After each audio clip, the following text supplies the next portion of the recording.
All right, folks, welcome back to the Nice Watch. I'm Jacob. I'm Alex. Welcome to the funeral. Welcome to the postmortem.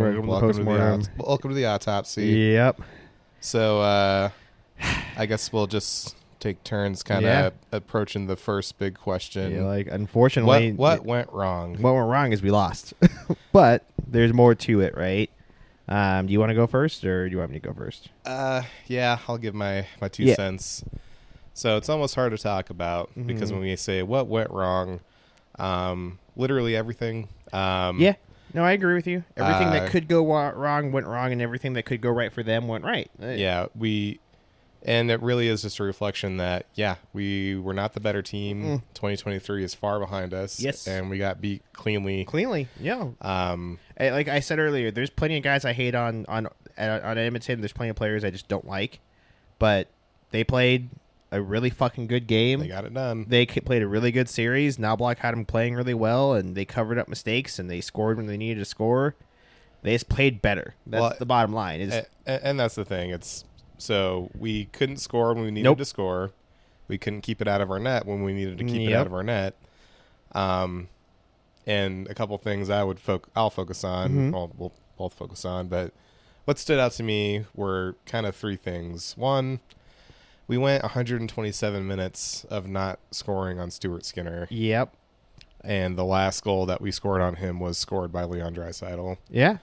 And it's not so much Skinner was making incredible saves, is we weren't staying in front of him to make a move. We definitely didn't test him enough. The amount, when we were watching Game 5, the amount of just complete whiffs on an open net. That we had. The one for Howden that was right in front of him, staring at an open net. The puck is floating. All he had to do was look at it and go pop and tap it, and he just completely missed it. There's so many complete whiffs in that game that we could have had a 3-0, a 3-1.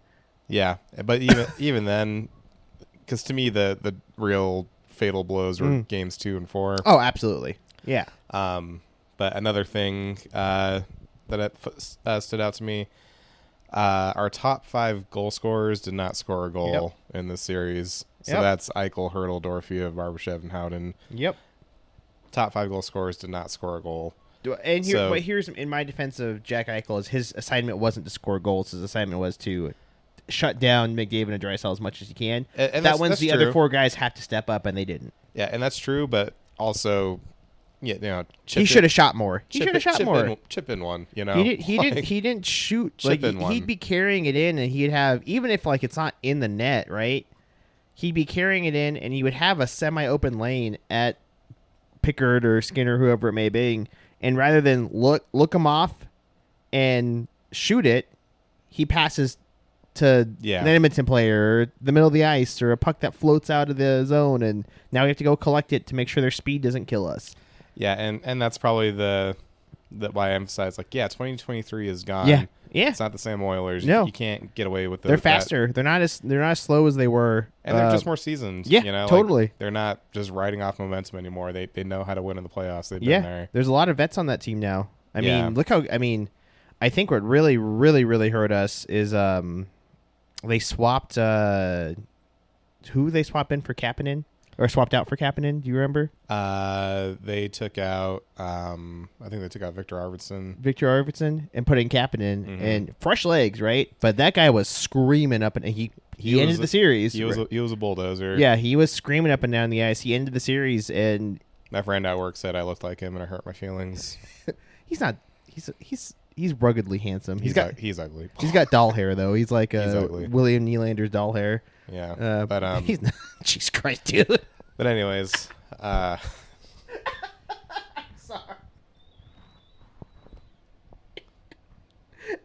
I'm trying to give you the benefit of the doubt. You're like, he's fucking ugly. No, he's ugly. He's okay. And then one more thing that I had written down. So if I told you that we held their power play to 9% conversion, we held McDavid and Draisaitl combined to 3 goals, 9 points, and we said it was a 5-game series, who would you have? Us. Yeah, you would have thought. Yeah. Yeah, you would have thought it was us. If I told you that ahead of time and said it was a 5-game series and those facts were true, I would have assumed that we won. Well, here's the bottom line, though. They're like we said a minute ago, their depth showed up. Like, I know we had comments, I'll eat crow on it. We both said, hey, our depth is better. Yeah. But, our depth is still better, but our depth didn't fucking show up. Theirs did. Yeah, because even when I was like, well, okay, well, they're a lot deeper. It's going to be closer. But I was still just so self-assured. I'm like, no, our depth's better, you know? And you know what? It may be true. Had 20-something goals. Brett Howden had 23 goals. I mean, look at the Avs. That I'll stand by the fact that roster at the time was better than Dallas's in that series. And they didn't show up. Same thing here. We had the depth of the forwards. It was, like you said, close. We both said we think we can win based on our depth, and that's what we've been doing, right? Mm. And our depth did not, like you said, top 5 goal scorers. Aside from Jack Eichel, 2 guys that had 30 goals. Brett Howden's best season. Ivan Barber should have 20+. The only real guy that showed up scoring-wise was fucking Mark Stone. Yep. And then he was out for 2 games. He got injured. Then he got injured. Carlson looked, I mean, there's guys that look good, right? Carlson, to me, the guys that stood out in a positive way, Mark Stone, Carlson and Smith. Eichel, he didn't score, but played great defense. Great defense, and you could tell he was putting it all on the line. Like, he was just playing like his fucking life depended on it. I mean, I know we can talk about the players in a few minutes, but all right, is that all what went wrong? Yeah, those were the things also Aiden Hill just let in some beach balls. Yeah, I mean, I think inexplicably. I think we agree. Exactly, I totally agree with you on what went wrong. I mean, the bottom line is, I don't think we have to repeat it 12 times. I'm going to, is our depth did not show up, or did they? If the top 5 guys didn't show up and our goals were coming from Nick Waugh and the guys that some guys showed up that. Yeah, that's what I'm saying. A phrase I love to use is depth starts at the top. They're not depth unless there's guys ahead of them. But that's what we were talking about this, though. Carlson shows up as you expect him to do. Riley Smith shows up as you expect him to do. Nick Waugh had a great fucking playoffs. Aside from that, that one game, he deserved to get fined and he deserved to get tossed in that when he cross-checked Trent Frederick. He deserved to get that 5-minute major. It was pretty bad. Watching Game 5, some of the control he had in the offensive zone to keep it in, and the puck handling, and keeping it away from Edmonton defenders, and using his body, using his size, using his speed. He had a really good series, Nick Waugh. But he shows up, he scores goals. That's fine. But again, Brett Howden didn't do anything. Ivan Barbashev didn't do anything. And a guy that we harped on that was going to be a huge difference maker that also did exactly jack shit in Tomas Hertl. Yeah. And Dorofiev. Granted, Dorofiev was injured for a couple of games, right? He was, but he was also back. He was also back, back for a few games, and he could have done even something. In Minnesota, both of them were invisible, right? Yeah. They scored in the first game, I think, against Minnesota, and that was it. Well, to be fair, Hertl was better. He wasn't bad in the whole playoffs, but he was bad in the Edmonton series. Yes, he was good. I think he had 3 goals against Minnesota. Yeah. Dory had that one power play goal, and that was it. That was basically it as far as offense goes. And, guys that's the second line, right? Yeah. They didn't show up. So 2 forwards completely disappear. Barbashev disappears. He was making plays, right? He was making hits, and he was playing his game. He just wasn't scoring. He got close on a couple times, but it wasn't like he was completely invisible. Well, even before Stone got injured, I think Cassidy was starting to pull Barbashev off that first line at times, and he just wasn't giving enough. No, I think so too. And then, like we said, Carlson and Smith showed up, right? And a depth guy who did show up to a degree. Victor Olofsson. Victor Olofsson. That line was pretty. McCrimmon even said it in his press conference today. He said, "Yeah, down the stretch, the Carlson Smith Olofsson line was our best line." I have, Brandon Saad got injured, right? But of all the guys that we signed this year, like off of the street or PTOs or just free agents, those forwards, I had no problem the way they played. No, neither did I.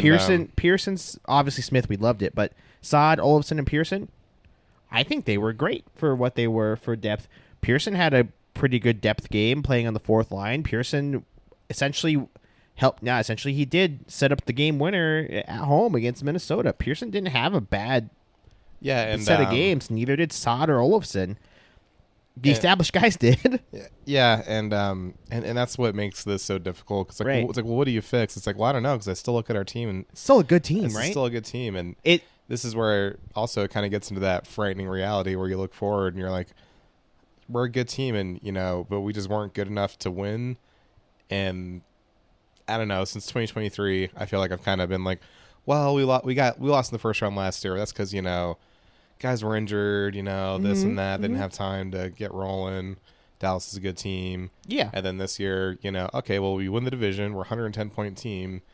We were the third best team in the league, and we lose in the second round. Top 5 offense, best power play for most of the year. Yeah. Fell by 0.3% to second place. Mm-hmm.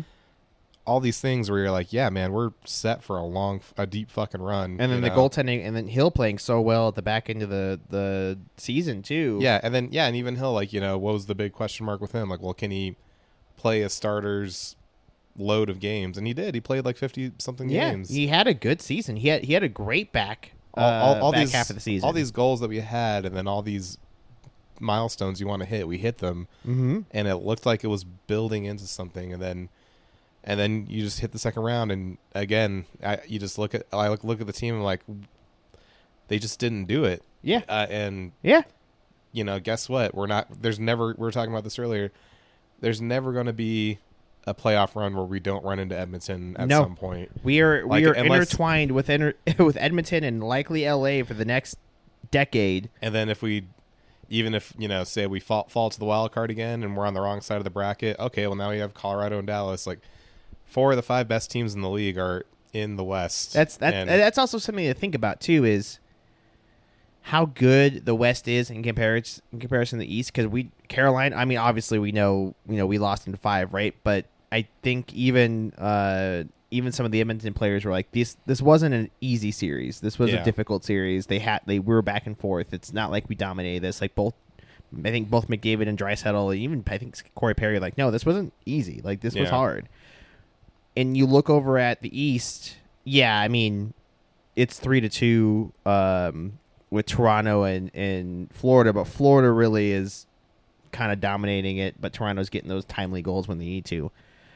But Carolina absolutely blew fucking through the Caps. LT was good in the season, but there was no answer to that. The Caps had one game, I think, in overtime maybe, and Carolina absolutely sliced through them.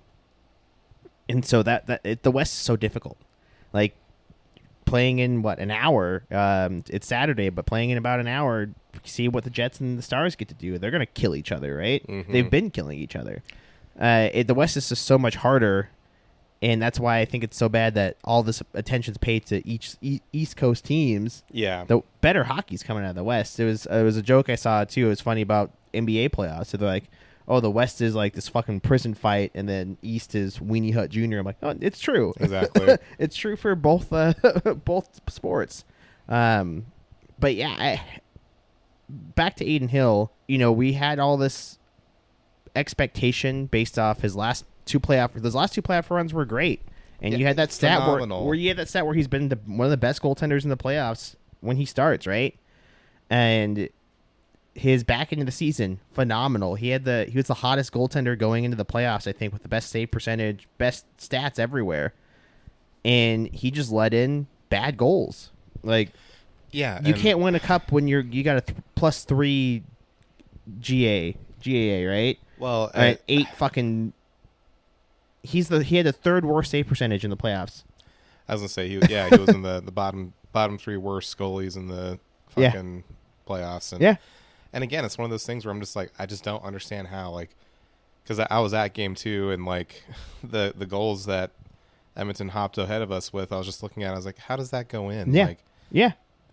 And then I can't even pinpoint which games they were, but it'd be this hard fought game, close game, and then suddenly it just goes fucking 5-hole from a position with no traffic, well, look at that goal 15 feet out with no traffic, and I'm just like, dude, how does an NHL goalie let that in? Yeah, look at what was that, game 4?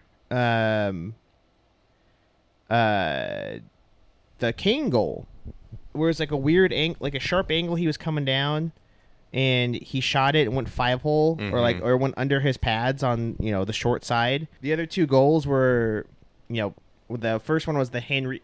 The other two were like Henrique, I think, and they were just like open shots, right? But like, how do you let that go? Like you said, how do you let some of these goals go in? Like, but then it was also like a tale of two goalies, because then there were other stretches where he was making crazy good saves and he was keeping us alive. And, game 2, that 5-minute major in overtime, he made great saves. He made like 7 or 8 like amazing stops. Yeah, which was good. But at the same time, I was thinking, like, well, couldn't you have done this in the second period? Yeah, no, totally. Couldn't he didn't have to get here? Couldn't he have done this in game 1? Couldn't you have done this? Yeah, like in the second period. Like, man, or couldn't he have done this in game 3 and it didn't have to come down to the last minute goal? Off of Draisaitl stick. What was the final score to that? Like 3-2 or some shit like that, or like he, obviously he didn't play well, and Hertl didn't play well. Dorofiev didn't play. There, a lot of guys didn't play well. It's just they didn't show up. I mean, like we said, Carlson would look great. Smith looked great. And Olofsson looked fucking good. and I guess this is really the tale of any team that loses, but it just felt like the good wasn't good enough. No. And nothing was firing at the same time. Yeah. So like, Hill looked a lot better in the last two games, especially in game 5. But we're already in the hole. Yeah, but we also didn't score a goal for 2 straight games against one of the worst goalies, one of the only goalies that had worse stats than him. Yeah, didn't until score. those last 2 games. Yeah, exactly. Then he probably hopped him. But exactly. Yeah. So like I said, it's so frustrating because of that. It's frustrating because it's Edmonton. It's frustrating because of their fucking shitty, obnoxious fans. It's frustrating because of the way every hockey personality and media and podcast just gargles their fucking balls. Yeah. I mean, I think it's kind of ridiculous that, we lost in 5, right? And the spotlight's on Vegas, as it should be. We should have put up a better fight.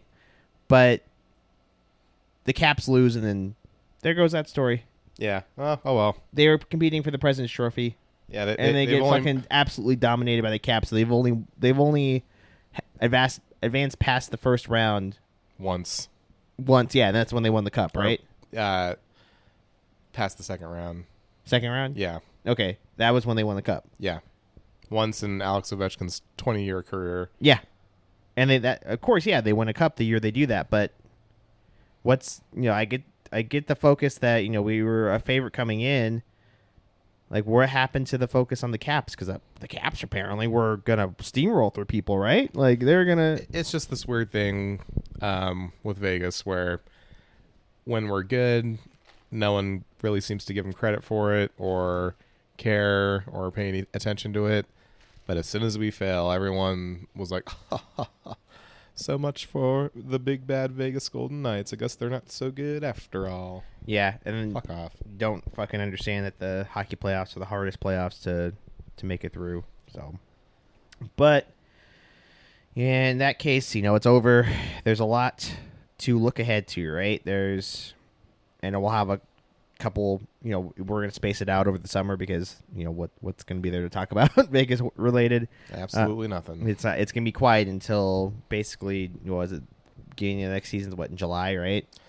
Yeah, I think the only thing really interesting to happen is, obviously the playoffs aren't over. Yeah, we'll talk here and there. Frankly, I don't give a fuck. Do not give a fuck. I just pray that Edmonton loses. Yeah, we'll see. Yeah, which I don't know. I don't think they're going to. They're playing really well, and as much as obviously, like we said, it's a rivalry. You're going to hate the rival teams. They were playing like a team that got eliminated in 7 games last year, and they're hungry to win again. Apparently, that's just the thing now. The runner-up always is just going to come back and win the next year. Yeah, apparently that's the new trend. Yeah, they're playing like a team possessed of, like you had a good statement. I don't know if it was game 5 or game 4 or game 5. I don't remember which game it was, but you said, it looks like a team that is pissed off that they've lost in the playoffs multiple years and they lost in the final last year. Yeah. So it looks like they're playing that way. Yeah, and hey, credit to them. Yeah. And you know what? I'll give them the credit there is no crazy antics. Like when we played them 2 years ago. Yeah, there is chippy, right? Game 4. Yeah. And there is some things back and forth, but that's expected in the playoffs. There's going to be pile-ups, and there's going to be some pushing and shoving, right? There's no antics like what happened in our series when we won the cup. Nobody pinned anybody in the corner and punched them. No one's flipping anybody off in the crowd. They played a serious game, and they did it well. Well, did you see after the night they beat us, Evander Kane posted that photo on Twitter? The photo of him blowing the kiss to the fan. Oh, jeez. Yeah. Get I'm fucked. like, well, Evander. Post a picture of your wife. Yeah. It's like, okay, post a picture of the Jesus Christ. I hate him. I hate that man. I hate that team. Yeah, well, looking ahead, obviously we have some free agents, right? So I listed the big ones. Well, we lost one today. I think officially, I don't think he's coming back any. Robert Haig is going back to Sweden. It's, I don't want to say it's not worth talking about, but once you start talking about the Henderson guys, that's when it gets real sketchy to but try to predict. I think we're going to be bringing up, I mean, obviously, this is a little tangent, but we'll be bringing up, like, Cholak and, what's that dude's name? Like, Village or William Kemek. Kemek, yeah. I knew he had a V in his name. He'll be playing defense next year, so there'll be guys on the team, right? I'm not too worried about, Silver Knights depth guys. So free agents, obviously Riley Smith. I think he had a statement in his, end of season press conference. He said, I love it here. I'd love to be back if the opportunity presented itself. Yeah, and he also said he said it like 3 or 4 times. It's clear that he really wants to come back. Yeah, obviously he threw out the cursory like, well, it's a business, so we'll see what happens. But I think we can get a deal done, and I think he'd be willing to take a deal. Well, maybe we can do this as we go through the list. Say the name and then keep yes, no, maybe. Yeah, I would say Smith. Yes. Yes. He wants to come back. He was great in these playoffs. He's very good. And he even mentioned he's like I don't know. There's just something about this team, and I don't know if it's the structure. I don't know if it's my line mates, but there's just something about this team where I can just I just know where to go, and I can read what they're doing, and it allows me to play faster and think faster and skate faster and get to where I need to be. Well, did you see that when they were interviewing everybody, they had Carlson and Pietrangelo together, and they asked Carlson like, "Oh, how'd you feel? How'd you feel about Smith coming back?" He was giving like a real professional answer. Petrangelo's like, "Shut up, you were giddy." Like, yeah, exactly. You were so happy that that he was back. Yeah, that was sweet. Yeah, so I think definitely yes. I think, and I should acknowledge, like, obviously we have our inner fandom. We're like, yeah, bring back Ryan But objectively, Smith. he was one of the best guys on the ice these playoffs. Yeah, I would say him and Brandon Saad, who we'll talk about next, they were definitely, of the UFAs, they were definitely the best ones. Yeah, it's Smith, I'd say for sure. Yes, I would be like, 1.45, I think, I would hope, less. Yeah, the one I threw out to you the other day was one year, 1.4 million, and then just repeat that until he's not good anymore. Yeah, and I think he'd be perfectly fine with that. Maybe 2 year, 1.4, or 2 year, 2.4, 2.8, yeah. Something, Something to get him by. I'd love to have him back. Brandon Saad, I think we both agree is a yes. I would say yes, bordering on maybe. Maybe, yeah. That's the in-between. And, yeah, it's kind of, another thing I forgot to mention, looking forward, big picture, this core is aging. Yeah, and, I was looking at the free agencies. I was looking at the age. I'm like, oh, no, we're starting to get up there. Like, yeah, because Smith's 34. I think Carlson's 33. 32 or 33. 32. Stone just turned 33. Yep. I think the youngest, obviously the defense is younger, right? They're in their late 20s, and Eichel is still in his late 20s. But yeah, like you said, the core leadership of the forwards, they're getting older, and Saad is older, right? Yeah. So, but then also, like, what do you associate with older? Well, they lose a step. Saad and Smith were fast. They were skating really well. They were flying. I think, and that's a big thing that we missed with Edmonton when Saad left the series because of an injury. We missed a lot of speed. Mm-hmm. He had and Hurdle missed a lot of speed on that line. Yeah, and he has a lot of speed still. And And that, right, speed's a factor. Speed's going to be a killer. You need that to keep up with every team in the league now. Yeah. And you miss a guy that's fast and also that responsible. Different ball game, right? Exactly. And the reason why I say borders on maybe is I think it depends on the injury. That's a good point. I was going to say, to me, it's he kind of struggled to convert, and if one of the things that fell to the wayside and was one of our fatal flaws in the postseason was not being able to score, then if there's an opportunity to get someone who can score, and we need to use that cap space, I would be okay with saying, well, thank you for your services. But also in his defense too, he came in halfway through the year, so he was still I would still feel like he's getting used to who he's playing. Things were consistent. True. He might, if he stays, maybe a full training camp, and he'll be more comfortable playing on a line with Hurdle or Carlson or somebody. We'll see. I mean, like you said, yes, but yes, maybe, like in between. Next one, Victor Olofsson. That's tough. It's a maybe for me. Yeah, I'll because also say maybe. He had an injured season. Yeah. Not on him. I think both of his injuries were, one was a puck to the face, right? And the other one, I think he just injured his upper body, both upper bodies, I think. So not like he caused it or he overdid it. He looked really good when he came in the playoffs. I don't think he scored until he scored 2 goals in game 2 against Edmonton. But he has a great shot. He has great offensive instincts. Yeah.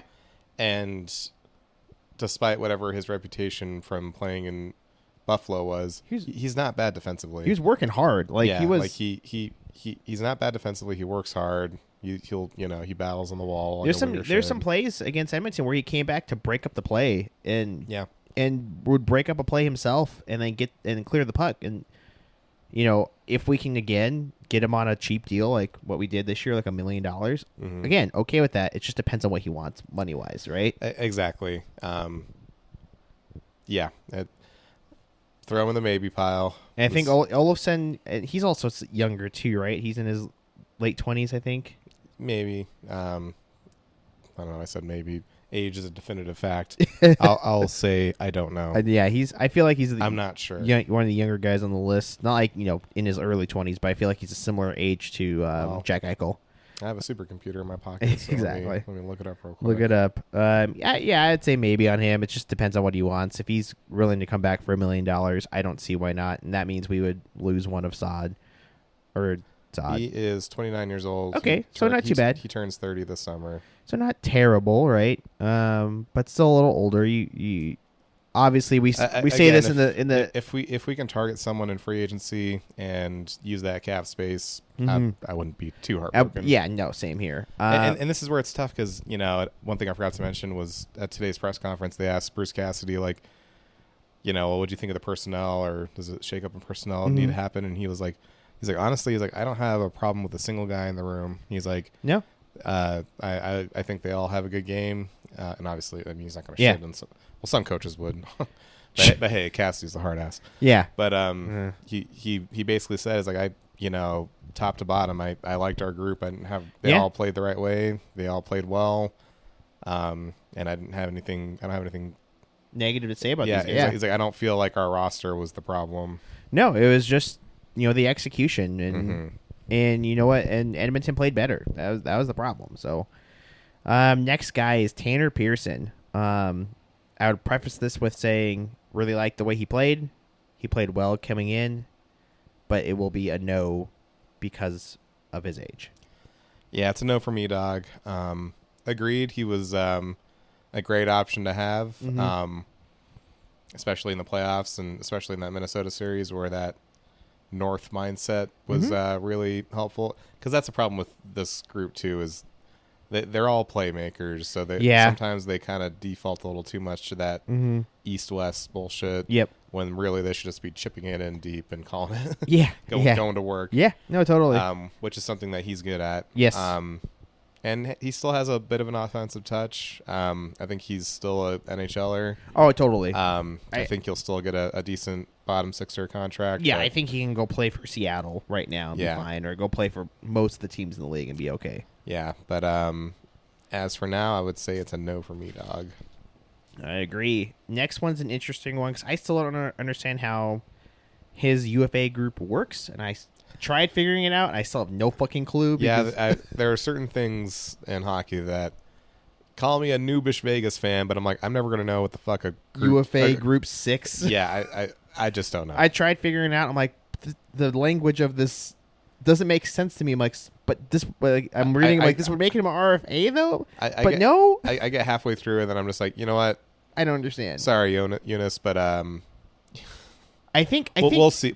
I think he's a UFA, but we retain his rights so he could technically go play overseas. I don't fucking know. Like, yeah, it's not like an RFA, but it's also not that he can get signed by somebody else. I think the deal. I don't know. It's so weird. Yeah, but I would say I love him. Let's just simplify. Bring him back. Yes. No.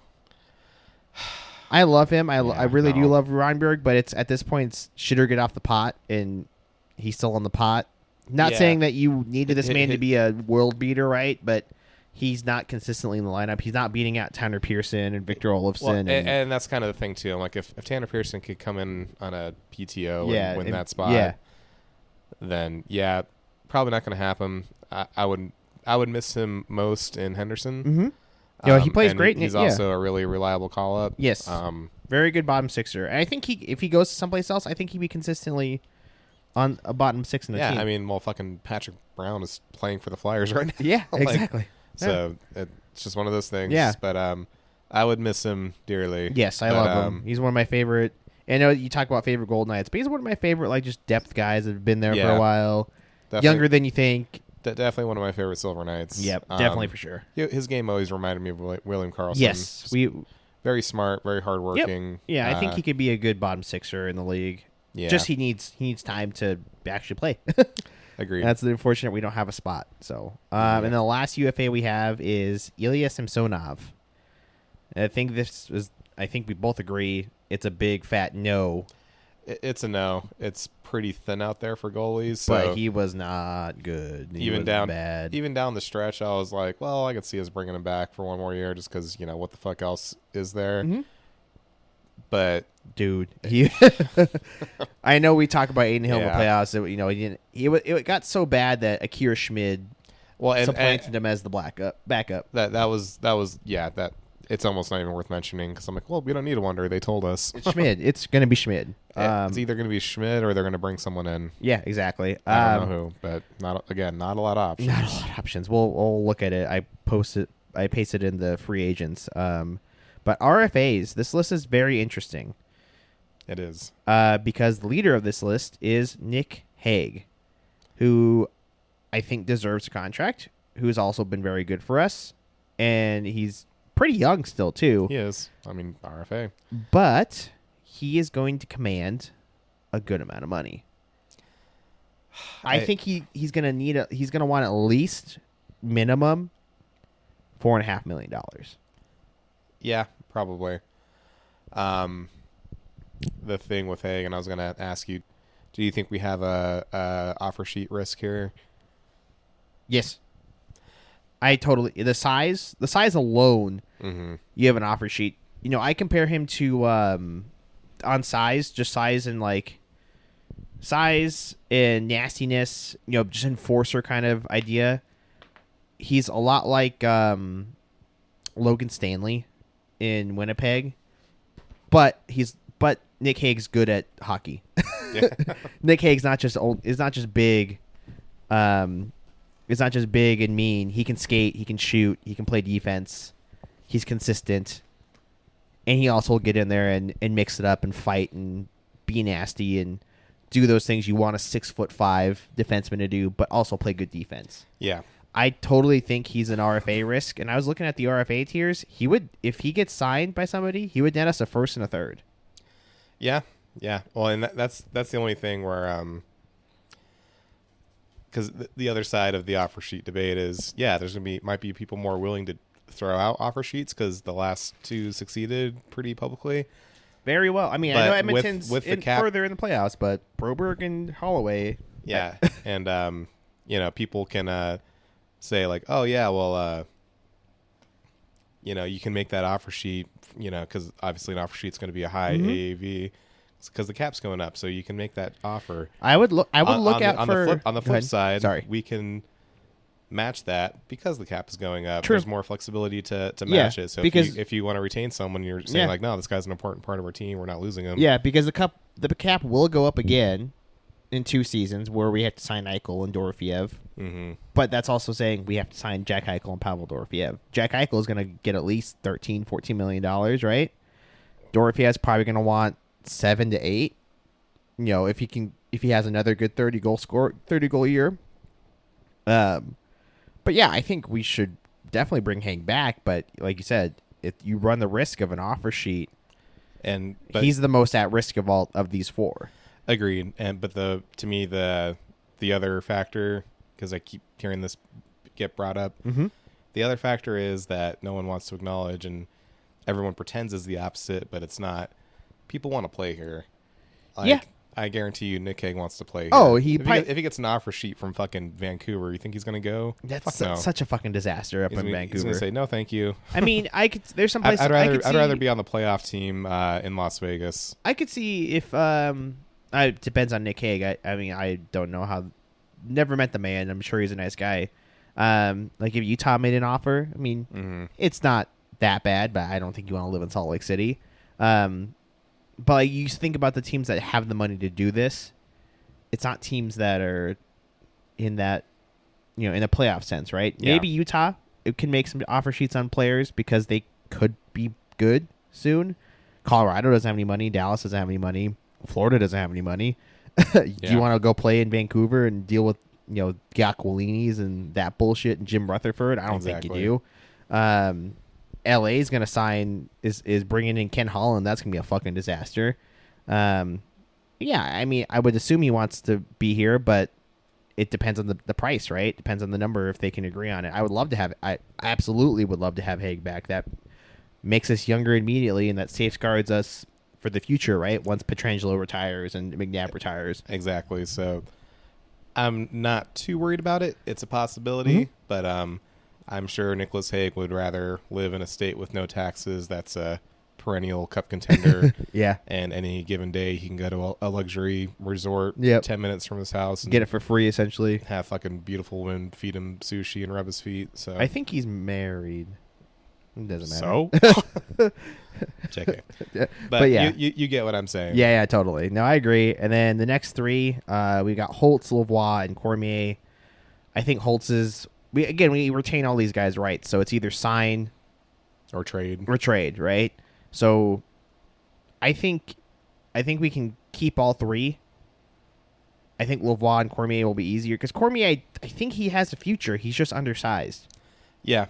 He's really good. He's a great offensive defenseman. I think it's also going to help that he was injured for most of the year, so we'll be able to get him a little bit cheaper. Like, not saying like cheap, right? He's going to probably get $975,000 for a year or 2. And Lavoie, and that's the thing with like some of these UFA guys that we looked at. I'm like, I really liked Lavoie's game when he played. Yeah, me too. And I think he's a great bottom sixer. Well, and he climbed up the depth chart a bit, and as soon as he came in, Cormier probably also will, and I don't know how many years Ben Hutton has left on his deal, but eventually, Korzak's going to be a regular, and then you're going to need that next guy up. Yeah, because Pietrangelo, McNabb, I know we signed right through 28, but Pietrangelo's only got 2 or 3 years left in his deal. Does he? I would assume at the end of this deal he might retire because he almost did a couple years ago, right? I don't think he's going to stay and, play more. Even then, it's 1 more year, and then Korzak's going to be there. McNabb's only getting older. Of course, your core, you got your core of Hannafin, White Cloud, and Theodore, right? You got those all around the same age. But there's, like we said, we need to get younger. There's 2 guys here that, like Lavoie, I think he has a future in the bottom 6. Massive future. Exactly, and when we talk about Tanner Pearson leaving... Maybe that's an opportunity for a guy like Lavoie to pop in. And Cormier could play eventually. He's still very young too, right? So I think those 2 we can get pretty easily. I know we brought it up next season. Eichel and Dorofiev. Yeah, that's gonna be expensive. It is. They asked McCrimmon today, like, oh, July 1, he's eligible for an extension, and he said something along the lines of like, well, signing Jack and keeping him around is a top priority for us. Should be. Yeah, as it should be. Dude, as soon as the body wasn't even cold yet, there's already articles. Where's Jack Eichel gonna go in a year? And number one on the list was the fucking Ducks. I'm like, give your balls a tug, bud. The Ducks. The fucking Ducks. You know, if he ends up on the Ducks in a year, fucking, I will go eat my own shit. I don't think it's gonna happen. We will live stream it on Instagram. On Instagram, me eating my own poop if it happens. But that was your number one, was the Anaheim Ducks, a team that's got Joel Quenneville now. Mm-hmm. Has been in constant turmoil since they won the Cup decades ago. Oh, hey, he can go from playing with William Karlsson and Tomas Hertl to playing with Trevor Zegras and Mason McTavish. Yeah, that's a great idea. Yeah, I saw that as the number one. I'm like, why? Like, okay. I do think they'll make a deal. People that make lists like that, they just go on fucking Puckpedia. I'm like, who has cap space? Yeah. Okay. No, I think we can make a deal, and I think Jack obviously loves playing here. What if he goes to Chicago? That was on the list too. Chicago. Play with Connor Bedard. Wow, who wouldn't want that opportunity? This is not video. Maybe in the next season we'll do video and blur out our fat faces, but that'd be me flipping off the camera. Fucking Chicago. But yeah, I think we can sign him. And I think obviously he's going to command a deal. I mean, this is his best season he's had his entire career, right? Yeah. One thing. Sorry to cut you off. Good. One thing he said. One thing Cassidy said. And I think even McCrimmon said is, I think it was, I don't know if it was Danny Webster or Jesse Granger, but they posed the same question in all the press conferences. Like, well, you had such a big jump this year. You're always talking about improving yourself and this and that. He's like, can you go up from this year? Like, what's the next goal? What's the next goal? What's the next sprinkle to your game? And everyone, including him, came to like, well, maybe it's time to start shooting more. He's like, it's my instinct to pass, to facilitate, but maybe something I can build in my game is shooting more. Shit, and he's got a great shot. Yeah, so maybe next year's the 40 goal year. Yeah, I mean he had almost 30 this year. He was like 28. Mm-hmm. Shit, if he's got 40 goals and 50 assists, 60 assists, Jesus Christ. He almost has to, because a lot of these guys that had career years won't Brett Howden's not going to replicate a 23 goal exactly. year. But Evan Barbashev's not going to replicate that year either. Exactly. So, hey, now's the time, Jack. Now's the time, yeah. And then Pavel Dorofiev, coming off his best season, period, but pretty bad playoffs. I don't think he's in a rush to sign a deal this offseason. I think the team might want to sign it before the season starts, because if he does 35 again or gets close to 40, maybe he plays with Jack Eichel this year, right? Mm-hmm.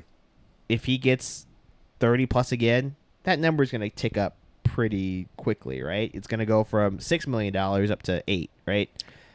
I think it's probably already at 8 million. Because you see his goals and you kind of look at how much he scored. Like, look at Wyatt Johnston's deal, too. Look at Matthew Boldy. Mm-hmm. They had similar numbers. Johnston a little bit better. Obviously, he's been great, but similar goal numbers. And same with Jason Robertson, too, when he signed his deal. Like, you're at $7.5 to $8 million. And maybe for 4 years. So he's getting expensive. Those are the two big numbers. And those are the only two big numbers we have for like the next 4 years, which is fortunate, right? True. Very true. Good problem to have. Yeah. I do think these both get done. I think Jack will be the priority because he's a UFA and one of the best players in the league. Before we move to Dorofiev, what's the number you think for Jack? 12.4 times 8. Front loaded signing bonuses. Yeah, I would say, how much does because Draisaitl's got 14, right? Mm-hmm. And then McDavid's 12.5, and he's got a new deal coming up. Or his new deal is going to be fucking insane. Like 15 or 16. Yeah. And then McKinnon's got 13, right? About. And then Matthews is about the same.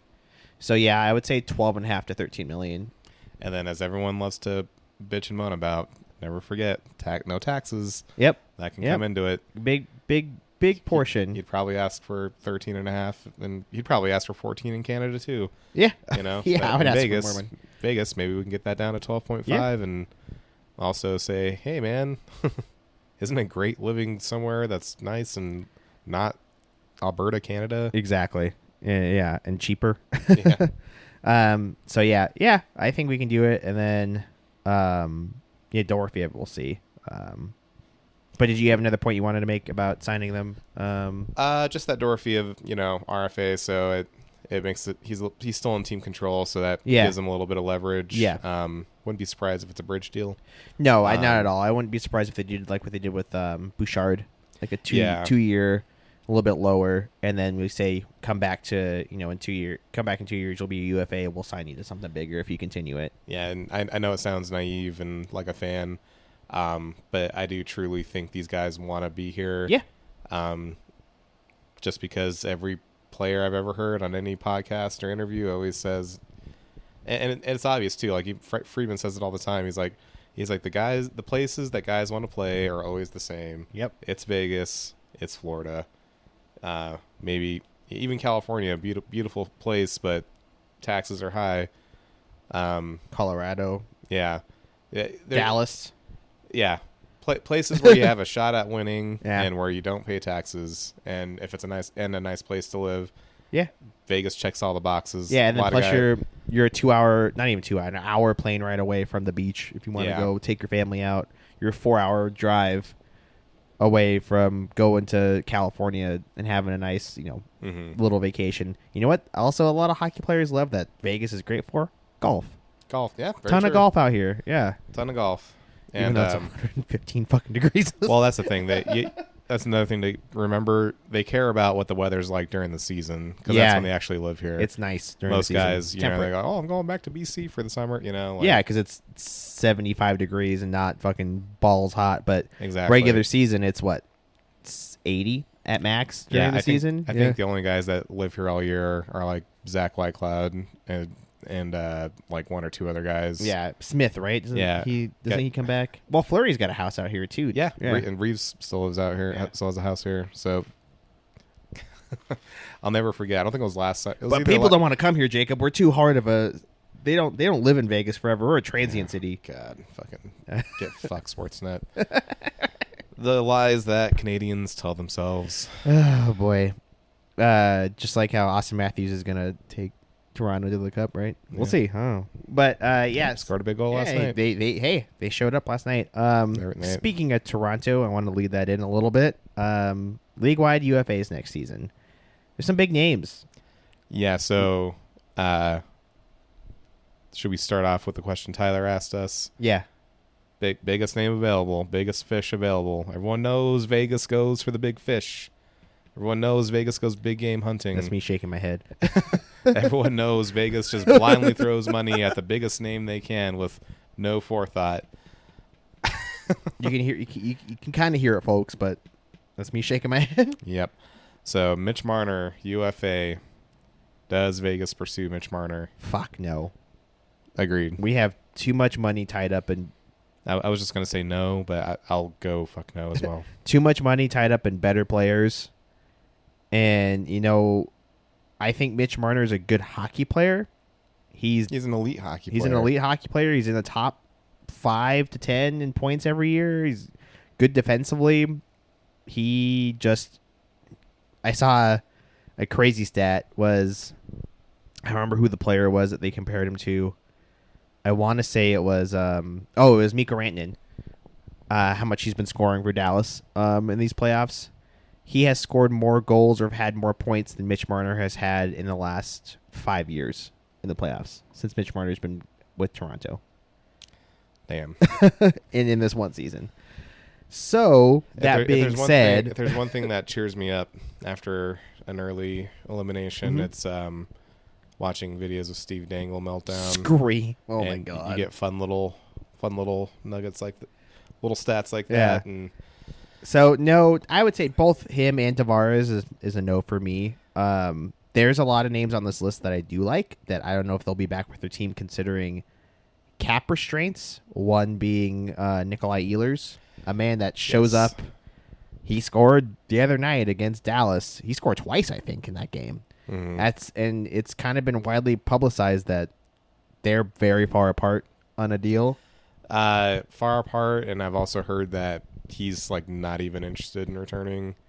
Like it's, we could be wrong. Maybe they go on a huge run here, and he decides like, shucks, I love these boys. I'll stick around. I don't want to leave.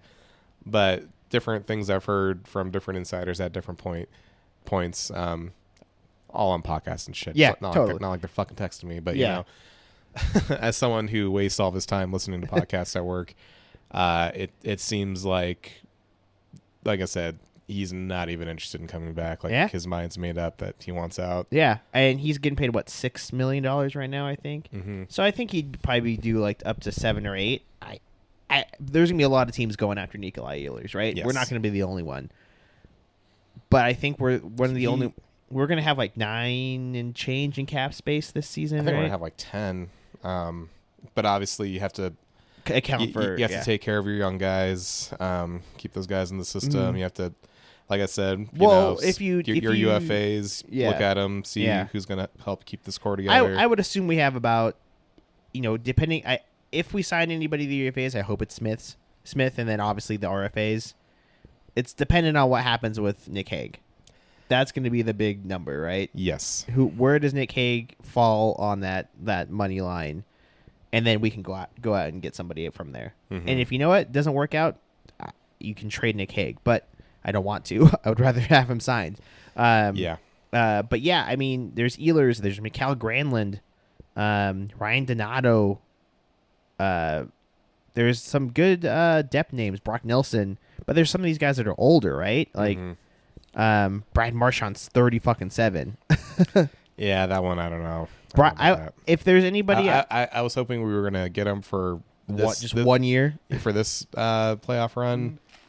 God, imagine this Edmonton series if we had Brad Marchand. Yeah, not even just like player wise, but just imagine him going up against Evander Kane. Yeah, that would have been fucking beautiful. Hey, they might go up against each other in the final. Who knows? Yeah. don't even put that in your mind fucking yet. Vomit. But yeah, there's also Brock Besser too. I was gonna say the name I'm interested in. Brock Besser. The only thing that makes me hesitate is he's looking for a long-term deal. I'm gonna guess it would be in the 8x8 range. Yes. If we have 10 in space, that doesn't leave a ton of wiggle room. So I don't know if that's going to happen. But I think you made a good point the other day. Is like we need a legit scorer on Jack Eichel's line. Yes, that could. I mean, next year that could be Pavel Dorofiev, right? They move him up, but then you also need a scorer on Hurdle's line too, right? You need scoring throughout the lineup. But Ehlers and Besser are the two guys that I would argue the two best scorers that are on this list. Because Marner scores, but Ehlers does it in the playoffs. Besser does it in the playoffs. Yeah. To me, if we are able to go for a big fish, and we might have to sacrifice something to do it. Yeah. The two I would be most intrigued by would be Ehlers or Besser. Yeah, I agree. One thing I kind of want to do, maybe before free agency, sit down and crunch the numbers on who scores fucking 5-on-5. Yeah, that was a big thing. Yep, you're right. I think a lot of our numbers were inflated by the power play this year. Yeah, our 5-on-5 against Edmonton wasn't pretty. It's horrendous. We were like minus 11. It was awful. And then it was crazy, right? We went from this completely different Vegas team in the regular season, scoring on the power play, not being very good on the PK, and into the playoffs, not scoring on the power play, but being fucking disgusting on the PK. The PK was really good. Was so good. So that's something to take away. But we couldn't score on 5-on-5 to save our lives. So yeah, it's 5-on-5 play that we need to improve on the scoring end. Yeah, and then it was just kind of a general list, but it wasn't anybody crazy. It's a little blurry. I feel like I'm having a seizure. Let me lean closer. But yeah, like there's some guys there. Pius Suter. Suter's pretty. He had a really good year. Jamie Benn. No, thank you. I don't need Jamie Benn. Can bring back Daddy, Evgeny Dadonov. Oh, I don't know about that, but yeah, I mean, But it's a lot of older guys too on that list. And then, like we talked about earlier, goaltending. Goaltending this year is not good on the UFA side, and if they are good, they're older. Like Jake Allen, he's 34. But it's bad. Like Gorgiev and Vanacek and Ville Husso. Marc-Andre Fleury is retiring. The only name you brought him up as Anton Forsberg. That's one I could see us as a backup if he's cheap, but it might just be Schmid. It might just be Schmid, especially if we're like, well, yeah, we're going to upgrade on the wing. Well, if you do that, it's going to be Schmid. Yeah, totally. And then there's some RFAs that are pretty interesting that guys that might not want to come back to their team, like JJ Peterka. Yeah, I've heard that with him. And then another name on here that I've heard there's been friction between player and team, Marco Rossi. Really? Mm-hmm. I did not hear that at all. I thought he was ready to go, like ready to come back. So there's friction on... I do think there's going to be a lot of RFAs this year because Bouchard's won, and he's going to be owed a lot of money. Oh, yeah. Gabriel Velarde had a great year. He's going to be owed a good amount of money. Is that going to be Nikolai Ehlers' money? Who knows? Matthew Nyes, also a good amount of money. So there's a lot of RFAs that I think will get claimed. Another name that obviously we're picking from Buffalo that really interests me on this list, Ryan McLeod. Yeah, he would be. I mean, last year Edmonton really missed him. He played pretty well for Buffalo. Yeah, he's fast and he can kill penalties, and he really is just kind of a great third line type center. Yes. Yeah, I would not mind Ryan McLeod. That was I think the end of the list, and then. Nothing too crazy. From there, I mean, obviously, we're at an hour. Spent the first half an hour just talking about what happened. I mean, rooting around the corpse. Again, it's it's over. It's unfortunate, but you can't win them every year. But it's the way this team was constructed, and everything we did this year, I think, is what makes it the most disappointing. Right? Is that we brought it up throughout the season. Something that they criticized Cassidy and McCrimmon for was last season they said this is the best team we've had on paper. This team was better than this last year's team, and we couldn't get it done.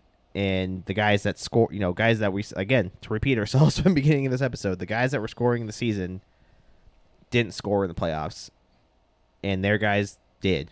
Yeah. They just played better. Yeah. But it's one thing. I don't know if I'm going to say it's optimistic, but one thing to keep in mind is with the West being so stacked,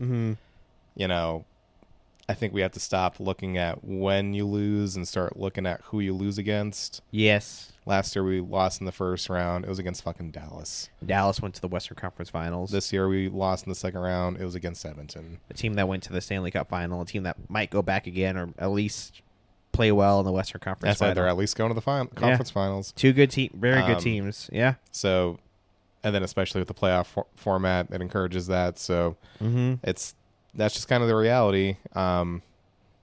And another thing I keep thinking is no circumstances are ever the same. It's not as simple.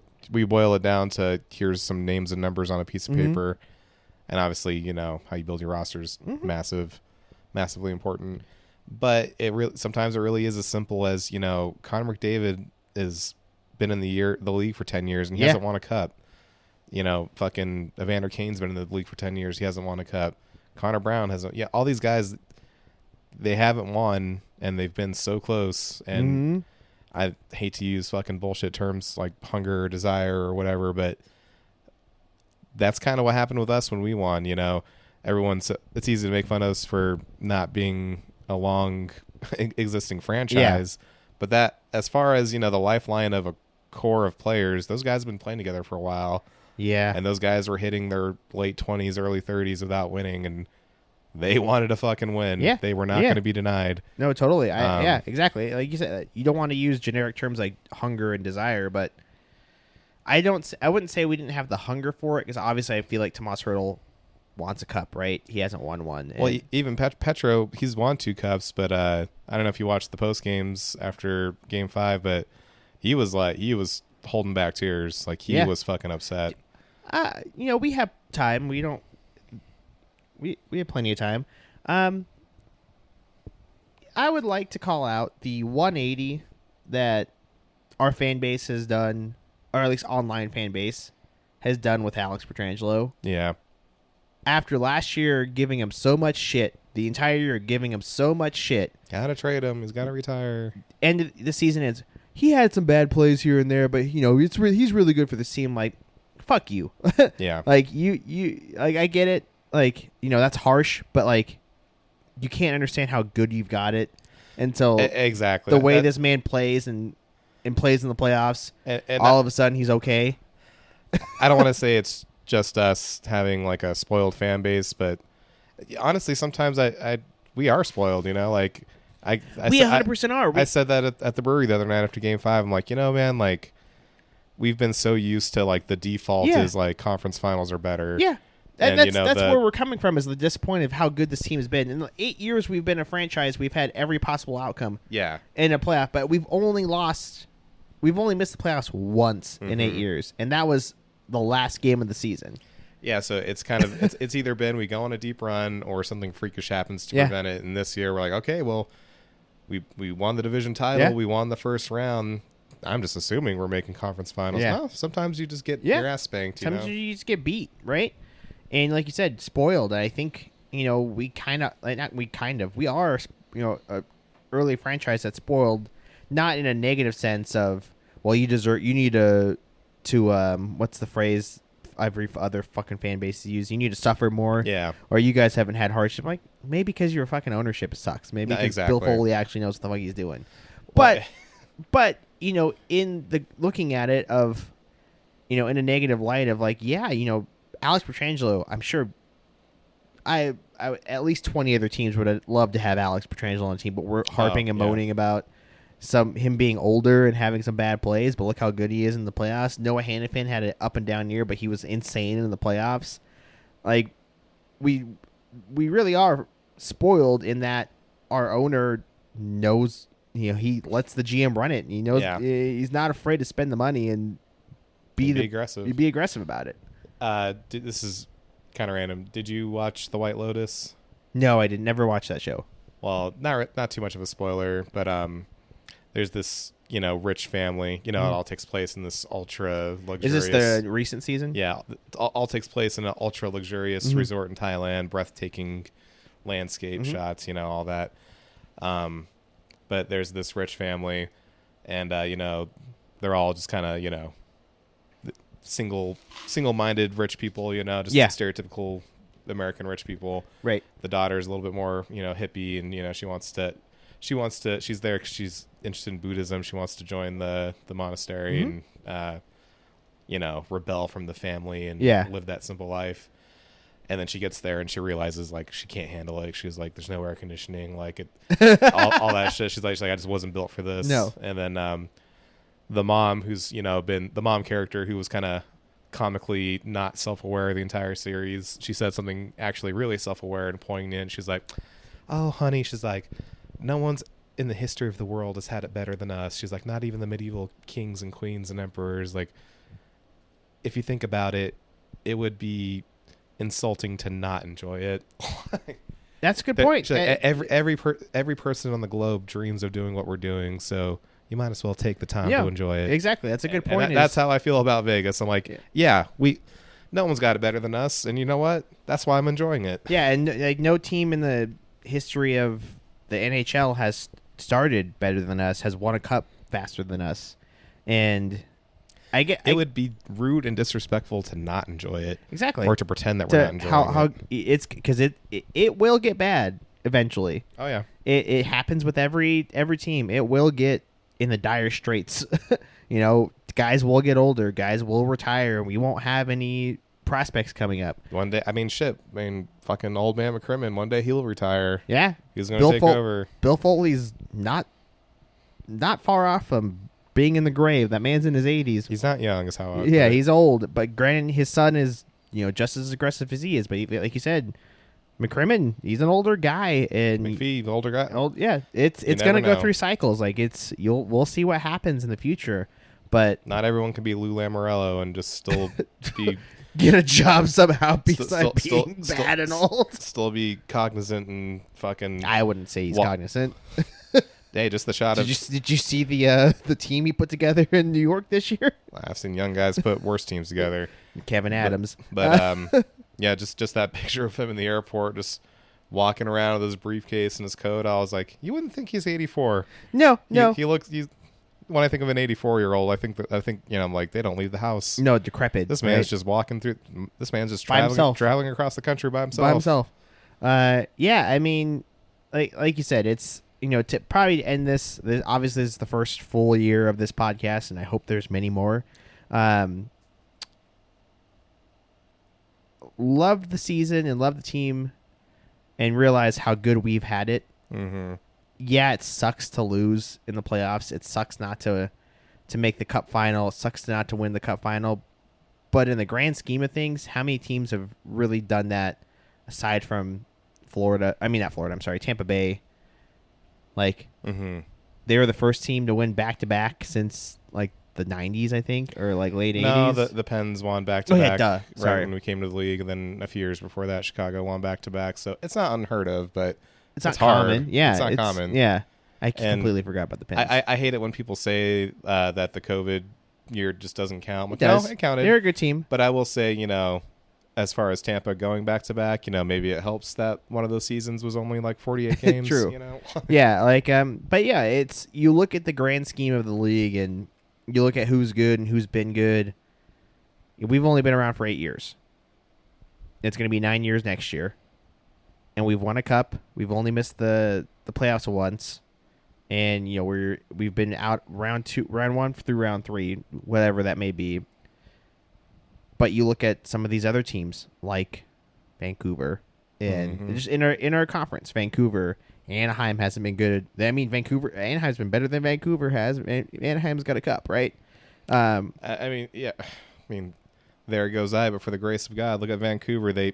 They rebuilt. They built a good core, and then fell apart before they made it to the conference finals. Yeah, like that's how quickly shit can fall apart in the NHL. Yeah, it depends a lot on the players and a lot of their mindset, right? I mean, look at Calgary.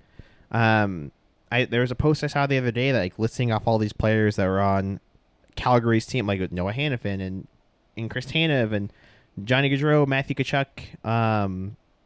Can't remember the third player. Oh, Sam Bennett. Mm-hmm. And all these guys were on Calgary and just never worked, right?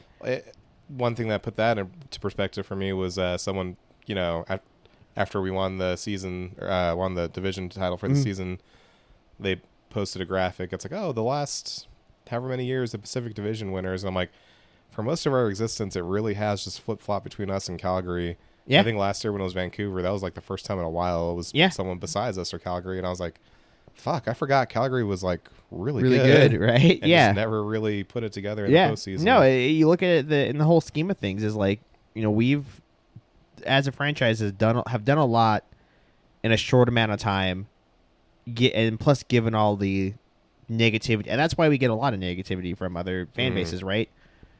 We've been so successful in 8 years. We've won a cup. We've been far in the playoffs, and we've done it off the back of Bill Foley being a good owner, Kelly McCrimmon being a great GM. We've made mistakes, sure. Yeah. Every team makes mistakes, and every ownership makes mistakes. But, I'd rather be Vegas and out of the playoffs than be Buffalo. Yeah. Yeah. Be just nothing for the future. Maybe they might be good, but we say that every goddamn year, and it doesn't happen, right? Or even teams that are still in it, like, Winnipeg still has all these attendance concerns. Despite how good Winnipeg's been, they won the President's Trophy this year, right? Or is that the Caps? No, they won. They won. They have attendance problems. They could. Or did the Caps win? I don't remember. It was one or two of them. Yeah. Point is, great season. Yeah, great season. They both had great season, but like you said, they have attendance issues year over year. They don't fill their arena, and the NHL is getting concerned about it. Well, it's because, now we're on a tangent about fucking Winnipeg economics, but they don't have that ability to sell corporate tickets. No, they're not a Toronto or an Edmonton even. And, exactly. Yeah. So they have to rely purely on fans, and it's a small town, and you can only stretch. You can only stretch that dollar so far for them. All that to say that yes, grateful that we have a team here. Yes, grateful that we have the infrastructure to support it. Yep. Grateful that we have something to offer to players, so players want to come here. And you know what? And it's sports. There's always a next season. There's always a next season. Alex, only 5 more months until next season. Yeah, it's short. It's going to go by fast. It's already fucking May. I'm counting down the days, man. Yeah. October is my favorite month. And it's hockey starts. Hockey, Halloween, pumpkin beers. Yeah, we're gonna treats. In 2 months. We're gonna be talking about We're gonna be talking about free agency. Mm-hmm. Like we were a month away from the draft, and then a month and a week away from the start of the next season. Even if we don't make a big splash, I'm sure. Once we pull up the roster, we're gonna be looking at each other like, if you ask me. Yeah, this team looks pretty fucking good. Yeah, I mean, if we can be almost the same team going into next season as we were this season, and we'll see how it shakes out in the playoffs. The roster's still good. It's just the guys that didn't score in the playoffs have to score. Mm-hmm. That's the bottom line. Depth guys didn't show up. It happens. Look at fucking Colorado. All the shit they put together this playoffs to be a good team, they lose in the first round. Yep, and like you said, at the end of the day, it's sports, Sports. Unlike people that live in some cow splat buttfuck town in fucking Podunk, Canada, next weekend I'm going to hop in my car. I'm going to drive down San Diego. Yeah. And I'm going to go to the beach and enjoy living my life. Every other weekend, I'm sure we'll have a plethora of luxury swimming pools and bars to go to on the beautiful Las Vegas Strip. Yep. And life's going to keep on trucking. We're going to start our book club. No, I guess that's all I got to say. Hey, no, they say there's things to look forward to. This might sound like us just like having a fucking pre-mental breakdown. Well, I had the breakdown after Game 4. Yeah, it was. Yeah. I went home and I wouldn't say I cried, but I was really dejected. Angry, yeah, same. But no, I mean, there's obviously next season to look forward to. A lot of things to look forward to. And like I said, we're in Vegas.